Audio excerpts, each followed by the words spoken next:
윤석열 대통령이 건설 현장에서 일어나는 불폭력과 불법을 알면서도 방치한다면 국가라고 할 수 없다며 엄정 조치를 예고했습니다.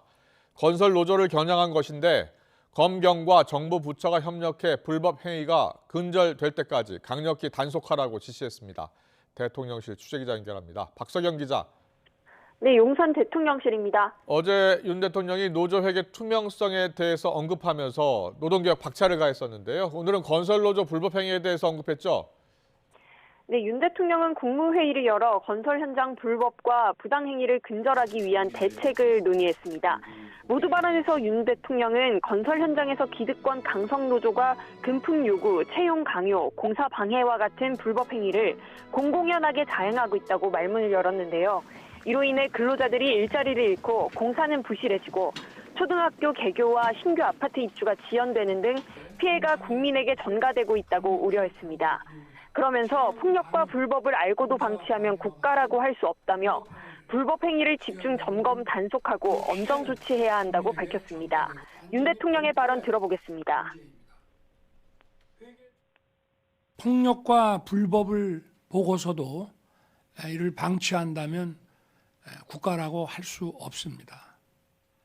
불법 행위를 집중 점검 단속하고 불법 행위가 드러나는 경우에는 법에 따라 엄정하게 조치해야 합니다. 어제 총리 주례회동과 고용부 장관 보고에서도 밝혔듯 노조 회계 투명성 강화도 재강조했습니다. 윤 대통령은 지난 5년 동안 국민 혈세로 투입된 1,500억 원 이상 정부 지원금을 사용하면서도 노조가 회계장부를 제출하지 않고 조직적으로 반발하고 있다고 지적했습니다. 특히 우리나라에서는 노조 회비에 대해 상당 금액을 세액공제해서 사실상 노조 운영 자금에 대해 재정 지원을 하고 있다는 점에 주목하면서 1,500억 원 정부 지원금과는 완전히 별도의 문제라고 강조했습니다. 그런 만큼 회계 투명성을 거부하는 노조에 대해 재정 지원을 계속하는 건 혈세를 부담하는 국민이 도저히 납득하기 어려울 거라고 말했습니다. 들어보겠습니다. 회계 투명성을 거부하는 노조에 대해 재정 지원을 계속하는 것은 혈세를 부담하는 국민들께서 도저히 납득하기 어려우실 것입니다.